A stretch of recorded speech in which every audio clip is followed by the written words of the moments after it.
નમસ્કાર દર્શક મિત્રો, ફોકલ પોઈન્ટ બાય અજય ઉમટમાં ફરી એકવાર આપ સૌનું સ્વાગત છે. અને આ વખતે એક બિગ બ્રેકિંગ ન્યૂઝ અપડેટ એ છે કે શનિવારે સાંજે 5 વાગે અમેરિકી રાષ્ટ્રપ્રમુખ ડોનાલ્ડ ટ્રમ્પે જાહેરાત કરી હતી કે ભારત અને પાકિસ્તાન વચ્ચે શસ્ત્ર વિરામ, યુદ્ધ વિરામ જે છે એના માટે બંને દેશો સંમત થઈ ગયા છે.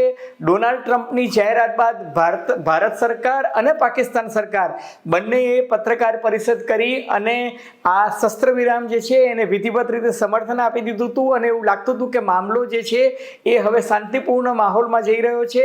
ભારતે કહી દીધું હતું કે અમે અમારા લશ્કરને સૂચના આપી છે કે નેવી, આર્મી અને એરફોર્સ ઉપરાંત કોઈ પણ જાતની ટેકનોલોજીકલ વોરફેર જે છે એમાં ભારત નહીં આવે. પાકિસ્તાને પણ એ જ પ્રકારનું નિવેદન જે છે તાત્કાલિક આપ્યું હતું અને સાંજે 5 થી 6 વચ્ચે આ પ્રકારનો માહોલ થઈ ગયો હતો. અને એવું લાગતું હતું કે અત્યંત સુમેળભર્યા વાતાવરણમાં 12મી મેના રોજ ભારત અને પાકિસ્તાનના ઉચ્ચ લશ્કરી અધિકારીઓ વચ્ચે હવે આ યુદ્ધ વિરામ જે થયું છે એને આગળ કઈ રીતે લઈ જવું એ અંગે વાટાઘાટો થવાની હતી. ભારત સરકારે કહ્યું હતું કે આતંકવાદ સાથે અમે કોઈ પણ પ્રકારનું સમાધાન નહીં કરીએ અને આતંકવાદનું જો કોઈ પણ કૃત્ય હશે તો એને યુદ્ધ સાથે સરખાવવામાં આવશે.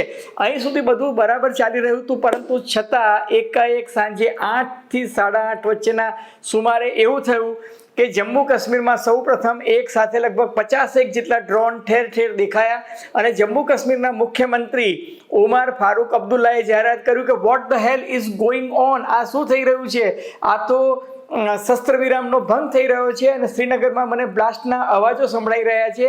એમણે એમ પણ કહ્યું કે સંખ્યાબંધ સ્થળોએ શ્રીનગરમાં, જમ્મુમાં, કાશ્મીર ક્ષેત્રમાં, પૂંછ, રજૌરી બધી જગ્યાએ ફાયરિંગના અવાજો સંભળાઈ રહ્યા છે.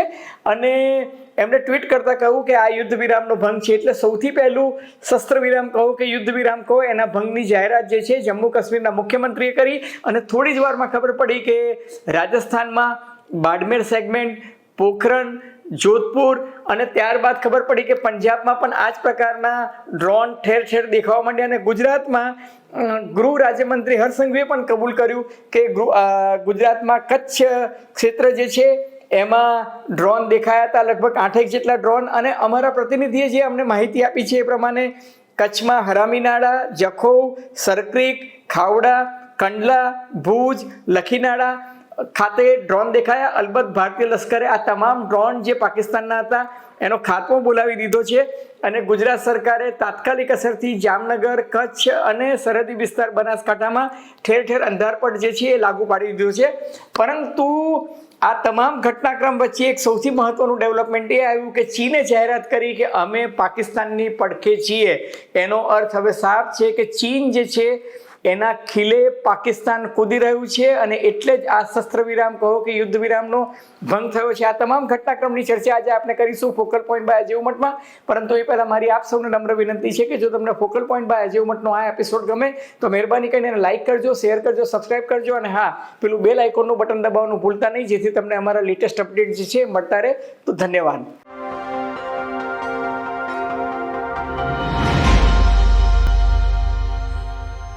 તો મિત્રો, આજે સાંજે 5 વાગે એટલે કે શનિવારે સાંજે 5 વાગ્યા સુધી બધું સમુસૂત્રું ચાલતું હતું અને એક ખુશીની લહેર દોડી ગઈ હતી. કારણ કે યુદ્ધ જે છે એ કોઈ પણ દેશ માટે, કોઈ પણ સમાજ માટે ઉચિત નથી. અને જો યુદ્ધનો ઉકેલ સંવાદથી આવતો હોય, મંત્રણાથી આવતો હોય તો એનાથી રૂડું કંઈ હોવું જોઈએ નહીં. અને એટલે જ ભારત પણ સંમત થયું હતું. કારણ કે ભારતની એકમાત્ર રજૂઆત એ જ હતી કે અમે જે પાકિસ્તાન પર સર્જિકલ સ્ટ્રાઇક 9 જગ્યાએ કરી અને 24 મિસાઇલો જે તે સમયે છોડી, એ વખતે અમારો ઉદ્દેશ માત્ર ને માત્ર ત્રાસવાદી હુમલા જે ભારત પર થયો હતો પહલગામ ખાતેની ઘટના, એના આકાઓ જે પાકિસ્તાનમાં બેઠા હતા એ લોકોનો ખાત્મો બોલાવવાનો હતો. પાકિસ્તાની પ્રજા કે પાકિસ્તાન સાથે ભારતને કોઈ વેર નથી. પરંતુ જો પાકિસ્તાન આ પરિસ્થિતિને વકરાવવાની કોશિશ કરશે, એટલે કે મિલિટરીની બાનીમાં કહું તો એસ્કેલેટ કરવાની કોશિશ કરશે, તો ભારત જડબાતોડ જવાબ આપશે. અલબત્ત 3 દિવસ સુધી ભારત અને પાકિસ્તાન વચ્ચે ઓપરેશન સિંદૂરની ક્રિયા પ્રતિક્રિયા થતી રહી. પરંતુ શનિવારે સાંજે ડોનાલ્ડ ટ્રમ્પે જાહેરાત કરી, અમેરિકી વાઇસ પ્રેસિડેન્ટ JD વાન્સે પણ જાહેરાત કરી, સંયુક્ત રાષ્ટ્રસંઘે એને આવકારી લીધું, પાકિસ્તાનના વડાપ્રધાન શાહબાઝ શરીફ, એમના સંરક્ષણ મંત્રી, એ બધાએ તો ટ્વીટ કરીને ડોનાલ્ડ ટ્રમ્પનો આભાર પણ માની લીધો અને એમણે કહ્યું કે આ એક સારી શરૂઆત છે. દુનિયાના ઘણા બધા દેશોએ એ વાતને આવકારી, પરંતુ ચીનના પેટમાં તેલ રોડાયું અને ચીને રાતના 8:30 થી 9 વચ્ચે એવી જાહેરાત કરી કે અમે પાકિસ્તાનની પડખે ઊભા રહીશું. અને તરત જ તમે જુઓ કે ચીને જેવી જાહેરાત કરી અને પાકિસ્તાનનું લશ્કર જે છે એ એક્શનમાં આવી ગયું. આનાથી બે વસ્તુ સ્પષ્ટ થાય છે કે એક, પાકિસ્તાની લશ્કર કાં તો એમના હુકમરાન એટલે કે પાકિસ્તાનની સરકાર, શહેબાઝ શરીફની સરકાર સામે બળવો કરવાના મૂડમાં છે. જનરલ મુનીર જે આર્મીના ચીફ છે એ પાકિસ્તાની સરકારનું સાંભળવા તૈયાર નથી, અથવા તો એક આખી ધરી એવી રચાઈ છે કે જે ચીનના ખીલે કૂદી રહી છે. ચીન ઈચ્છે છે કે ભારત મેન્યુફેક્ચરિંગ સેક્ટરમાં, ખાસ કરીને અમેરિકા અને ચીન વચ્ચે જે ટ્રેડ વોર ચાલી રહ્યું છે એમાં ભારતને એનો ફાયદો ન મળે, એટલે ભારતનો વિકાસ ચીનની આંખમાં કણાની માફક ખૂંચી રહ્યો છે. હું અવારનવાર કહું છું કે ચીન જે છે એ આ પરોક્ષ યુદ્ધ કરાવી રહ્યું છે, એ બાંગ્લાદેશને ઉશ્કેરી રહ્યું છે, એ પાકિસ્તાનને ઉશ્કેરી રહ્યું છે. અને આજે એ વાતનો પર્દાફાશ થઈ ગયો, કારણ કે ચીને વિધિવત રીતે સત્તાવાર નિવેદન આપી દીધું છે કે પાકિસ્તાનની એકતા, અખંડિતતા અને એની સાર્વભૌમિકતા અખંડ રહે એના માટે પાકિસ્તાન એની સાથે પડખે રહેશે. હવે જો ચીન જેવી મહાસત્તા પાકિસ્તાનના ખડે પગે રહેતી હોય તો પાકિસ્તાની લશ્કરી વડા જે છે એ દેખીતી રીતે કૂદે, એમાં કોઈ બહેમત નથી. અલબત્ત રાતના 11 વાગે ભારતના વિદેશ સચિવ વિક્રમ મિશ્રીએ સ્ટેટમેન્ટ આપીને કહ્યું કે પાકિસ્તાને જે સંમત થયું હતું શસ્ત્ર વિરામ અને યુદ્ધ વિરામ માટે, એનું ઘોર ઉલ્લંઘન કર્યું છે.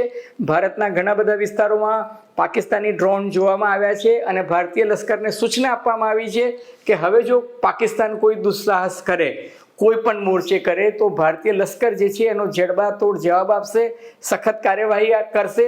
भारत और पाकिस्तान के DGMOs के बीच जो पिछले कुछ दिन से चल रही सैन्य कार्रवाई को रोकने का समझौता आज शाम को हुआ था, पिछले कुछ घंटों से इस समझौते का पाकिस्तान की ओर से घोर उल्लंघन हो रहा है.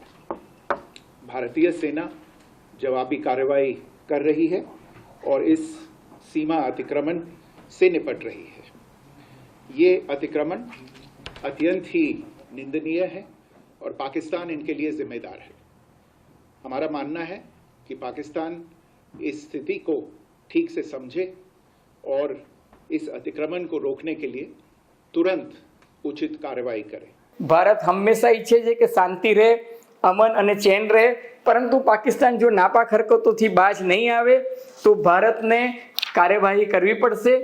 ભારત સરકારે તમામ રાજ્યોના ચીફ સેક્રેટરીઝની મિટિંગ બોલાવી છે. ગુજરાતના મુખ્યમંત્રીએ પણ ગૃહમંત્રી, ગૃહ રાજ્યમંત્રી, ગૃહ સચિવ, ચીફ સેક્રેટરી સાથે મિટિંગ કરી અને પછી આગળની કાર્યવાહી શું કરવી એ અંગે ફેસલો લેવાનો નિર્ણય કર્યો છે. આવતીકાલના કેટલાક મહત્વના કાર્યક્રમો પણ રદ કરવામાં આવ્યા છે અને ભારત સરકારે પાકિસ્તાનને સ્પષ્ટ મેસેજ આપ્યો છે કે સીમાવર્તી ક્ષેત્રમાં પાકિસ્તાની લશ્કરે જે ઘોર ઉલ્લંઘન કર્યું છે શસ્ત્ર વિરામનું, એના માટે પાકિસ્તાન સરકાર જવાબદાર છે. પાકિસ્તાન સરકાર જો આ સ્થિતિને કાબૂમાં નહીં લે તો જે કંઈ થશે એના માટે પાકિસ્તાન સરકાર, પાકિસ્તાન લશ્કર જવાબદાર રહેશે.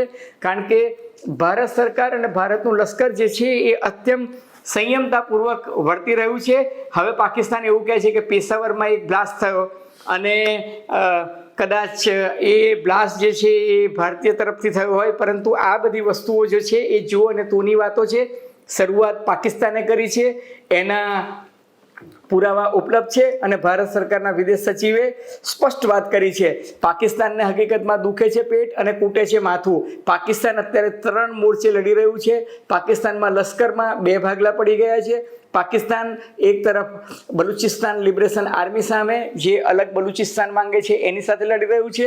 બીજું પાકિસ્તાની લશ્કર જે છે એ પખ્તનખ્વા વિસ્તાર જે છે જ્યાં તાલિબાન અફઘાનિસ્તાનની પ્રેરણાથી ત્યાં પાકિસ્તાની લશ્કર સામે લડી રહ્યા છે. અને ત્રીજું એ ભારતીય મોરચે પણ લડી રહ્યું છે. એ તબક્કે પાકિસ્તાન એવું લાગે છે કે ચીનના ખોળામાં બેસી ગયું છે. ચીનના ઘણા બધા ઇન્ટરેસ્ટ પાકિસ્તાનમાં છે. ચીનનો one belt one road project જે છે એ પાકિસ્તાનમાંથી પસાર થાય છે.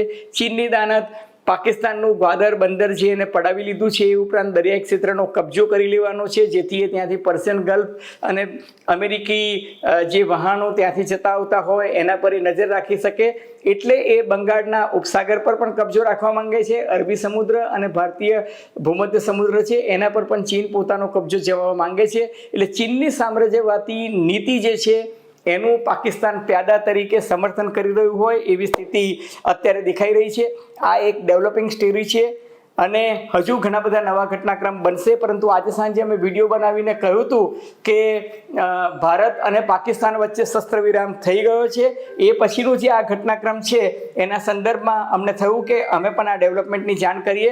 આગે આગે દેખો હોતા હે ક્યાં. મિત્રો, તમને ફોકલ પોઈન્ટ બાય અજુ ઉમટનો આ એપિસોડ ગમ્યો હોય તો મહેરબાની કરીને એને લાઇક કરજો, શેર કરજો, સબસ્ક્રાઈબ કરજો. આપ શું માનો છો? ભારતે હવે શું કરવું જોઈએ? ચીન જેવા લુચ્ચા, જેને કહે છે ને ડ્રેગન, એ જો આપની પડોશમાં હોય અને એ પાકિસ્તાનને ઉશ્કેરતું હોય તો ભારતે એ અંગે શું રણનીતિ અપનાવવી જોઈએ? તમારી ટીકા ટિપ્પણી અને અવલોકનો અમને ગમશે. ધન્યવાદ, ખૂબ ખૂબ આભાર.